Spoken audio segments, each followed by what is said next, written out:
Assalamualaikum warahmatullahi wabarakatuh. Perkenalkan nama saya Ahmad Sulan. Saya dari Prodi Akuntansi. Di sini saya akan presentasi video mata kuliah Bahasa Indonesia dengan judul plagiarisme dan juga citasi.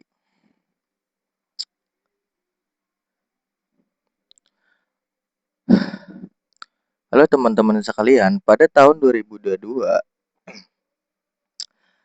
Kemendikbud itu menyatakan bahwasanya 35% mahasiswa itu pernah melakukan plagiarisme.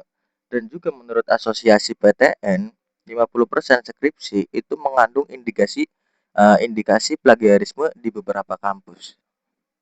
Nah, plagiarisme itu apa sih? Ya kan? Plagiarisme menurut Fishman 2023 itu mendefinisikan plagiarisme itu sebagai tindakan yang mencakup penggunaan kata-kata, ide, atau karya intelektual orang lain sebagai karya sendiri tanpa memberikan kredit yang semestinya. Jadi intinya plagiarisme itu kita menggunakan ide dari orang lain, tetapi kita itu mengakui ide tersebut sebagai ide kita sendiri, ya kan, tanpa melakukan kredit. Ya kan. Nah, kredit itu apa sih ya kan? Kredit itu sama dengan kita itu memberikan citasi, ya kan.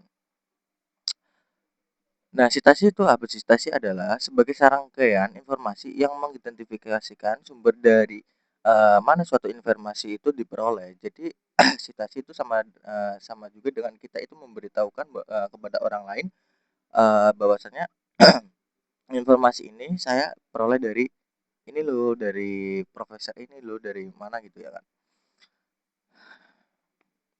Nah, kemudian faktor-faktor plagiarisme ya kan. Faktor-faktor plagiarisme itu sebenarnya banyak. Nah, cuma di sini saya akan membedah dua faktor, yaitu yang satu adalah faktor individu, yang kedua adalah faktor akademik. Untuk faktor individu itu yang pertama adalah tidak paham tentang plagiarisme. Jadi ada beberapa mahasiswa atau ada beberapa orang itu tidak paham tentang plagiarisme. Jadi tanpa dia sadari dia itu melakukan plagiarisme. Terus yang kedua adalah kesulitan dalam menulis akademik ya kan. Kurangnya pemahaman tentang penulisan itu juga salah satu faktor yang sangat berpengaruh dalam plagiarisme. Terus yang kedua adalah yang ketiga adalah kurangnya kepercayaan diri, ya kan. Jadi kita itu tidak percaya dengan tidak percaya diri dengan pendapat kita gitu. Terus yang terakhir dari faktor individu yaitu adalah kurangnya kesadaran tentang konsekuensi. Maksudnya di sini apa? Tidak sadar dengan konsekuensi, maksudnya orang-orang itu tidak sadar dengan konsekuensi dari plagiarisme, yang mana padahal plagiarisme itu memiliki konsekuensi yang yang sangat besar. Selain kita itu dicopot gelarnya atau kita gagal mendapatkan gelar, itu juga sangat berdampak untuk ilmu pengetahuan. Dengan adanya plagiarisme itu bisa-bisa ilmu pengetahuan itu bisa stagnan, eh, apa tidak mengalami tidak mengalami perkembangan ya kan. Terus ada juga faktor akademik ya kan. Untuk faktor akademik yang pertama adalah beban tugas yang berlebihan ya kan. Dengan dosen memberikan tugas yang sangat banyak ya kan. Sehingga mahasiswa itu berpikir bagaimana cara menyelesaikan tugas ini dengan cepat ya kan. Karena dengan tugas yang berlebihan itu membuat mahasiswa itu mencari jalan pintas, dan akhirnya eh, terjadilah yang namanya plagiarisme. Jadi mungkin untuk para dosen ya kan, kalau memberikan tugas itu yang semestinya aja ya kan. Terus yang kedua dari faktor akademik adalah kurangnya pendidikan tentang integritas akademik, terus kurangnya teladan dan dari dosen dan juga pendidik ya kan. Jadi kita itu tidak diajarkan bagaimana cara membuat makalah yang benar, membuat karya tulis yang benar, bagaimana cara kita membuat ide. Kita itu tidak diberitahu ya kan, yang mana emang saya pernah dulu ya kan, pas waktu SMA saya pernah disuruh bikin makalah, tetapi dalam dari kelas 1 SD sampai SMA saya itu tidak pernah diajari bagaimana cara membuat makalah yang benar, bagaimana cara eh, penulisan yang benar. Itu saya tidak diajari ya kan, dan mungkin sebagian besar dari mahasiswa atau pelajar itu jarang diajari ya kan oleh pendidik. Dan bahkan mungkin dulu pas waktu SMA saya, membuat makalah itu hanya tempel-tempel doang ya kan, hanya tempel copy paste dari Google ya kan. Dan untuk sekarang pun pas waktu kuliah ya kan, ada beberapa tugas saya diberikan makalah ya kan, disuruh bikin makalah. Nah, saya tumbuk ya kan. Nah, terus direvisi ya kan, disuruh revisi, tapi saya itu tidak, tidak dikasih tahu, ini revisinya apa sih, apa yang harus direvisi, cuma dikasih coretan ya kan, yang mana pemahaman mahasiswa itu berbeda-beda ya kan, tidak semua itu paham dengan coretan tersebut ya kan.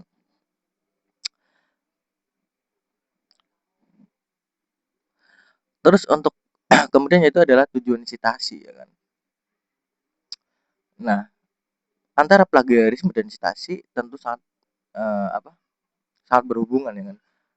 Plagiarisme itu penggunaan apa, penggunaan ide orang lain tanpa kredit. Nah, citasi itu adalah dari apa, cara memberikan kredit tersebut ya kan. Nah, tujuan citasi itu apa aja sih ya kan? Untuk tujuan citasi yang pertama adalah mengakui kontribusi intelektual orang lain.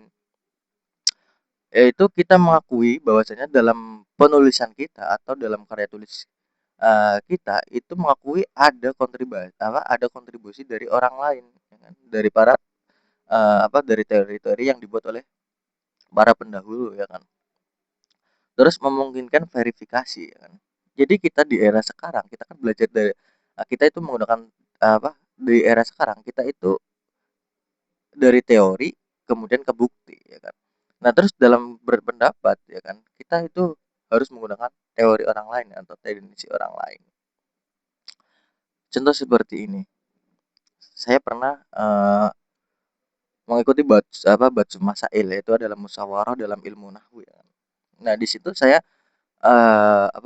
mempunyai argumen bahwasanya kan susunan kalam dalam bahasa Arab itu kan fi'il, fa'il, kalau enggak mubtada khubar ya kan. Fi'il adalah kata kerja, fa'il yaitu adalah orang yang melakukan pekerjaan tersebut ya kan.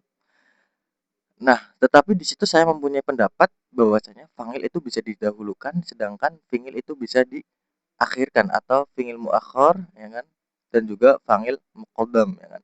Dan di situ saya menyatakan pendapat tersebut itu menggunakan eh, tendensi ya kan, menggunakan verifikasi ya kan. Jadi jadi citasi itu untuk menguatkan argumen kita ya kan, atau menguatkan karya tulis kita lah intinya gitu. Terus yang ketiga itu menghindari plagiarisme. Ya, terutama melakukan citasi itu melakukan apa? Untuk menghindari dari plagiarisme. Ketika kita menggunakan ide orang lain tanpa adanya kredit atau citasi, berarti otomatis kita sudah melakukan plagiarisme. Terus mendukung argumen atau klaim, terus membangun kredibilitas penulis ya kan. Menghormati properti intelektual. Jadi kalau kita melakukan citasi, itu sama aja kita menghormati properti intelektual. Ketika kita tidak melakukan citasi atau kredit, itu sama aja kita tidak menghormati teori-teori argumen atau penelitian yang dilakukan oleh para pendahulu ya kan.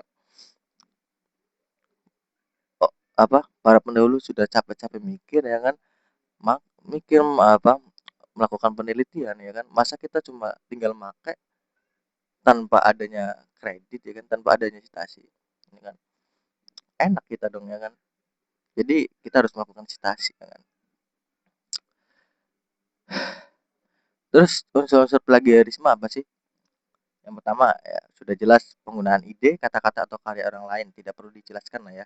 Penyalinan tanpa atribusi. Oke, udah jelas ya kan unsur niat. Syarat-syarat citasi ya kan. Syarat-syarat citasi yang pertama itu harus lengkap ya kan, akurat, konsisten, benar informasinya ya kan. Informasinya itu harus benar ya kan. Jangan